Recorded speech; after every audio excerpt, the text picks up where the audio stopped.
Have you ever pondered the significance of financial stability in a Christian household? It's more than just about having enough to pay the bills. It's about creating an environment of peace, harmony, and spiritual growth. The book of Proverbs, in chapter 15 verse 27, warns us against the perils of greed and emphasizes the virtue of honest work. He who is greedy for unjust gain brings trouble to his household, but he who hates bribes will live. Now consider the potential challenges posed by poor financial management. It can lead to stress, spark conflicts, and even distract us from our faith. When our minds are preoccupied with financial worries, it becomes harder to focus on our spiritual journey and to serve others. Indeed, financial stability isn't about amassing wealth, but about cultivating a home that is conducive to spiritual growth and service to others. The Old Testament offers timeless wisdom on financial stewardship. It provides us with foundational principles that remain relevant today, guiding us towards financial stability and independence. Let's delve into the wisdom found in Proverbs 14:23, which states, "In all labor there is profit, but mere talk leads only to poverty." This verse underscores the importance of hard work and the fruit it bears.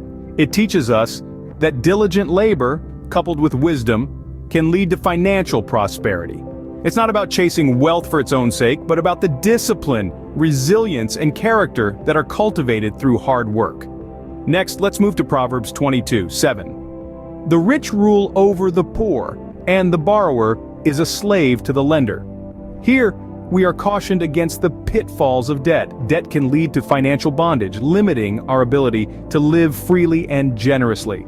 Avoiding unnecessary debt is a principle that can lead to financial peace.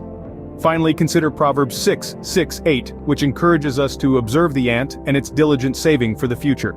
This verse reminds us of the importance of saving and preparing for the future. It's about being good stewards of what we have and planning wisely for what's to come. These principles aren't just about money. They're about living a life that is pleasing to God, a life marked by wisdom, diligence, and good stewardship. As we can see, the Old Testament encourages us to be diligent, debt-free, and forward-thinking in our financial practices. Let's now turn our attention to the New Testament, which provides further guidance on managing finances. The New Testament, much like the Old, offers wisdom that helps us form a healthy relationship with money, where it serves us and not the other way around. Consider the caution from the Apostle Paul in his letter to Timothy.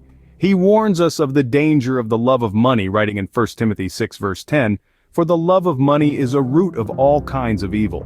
This is not a condemnation of money itself, but rather an admonition against allowing it to take control of our hearts and lives. In the letter to the Hebrews, chapter 13 verse 5, we are encouraged to be content with what we have. This teaches us to resist the urge to constantly seek more, but instead find satisfaction in the blessings we already possess.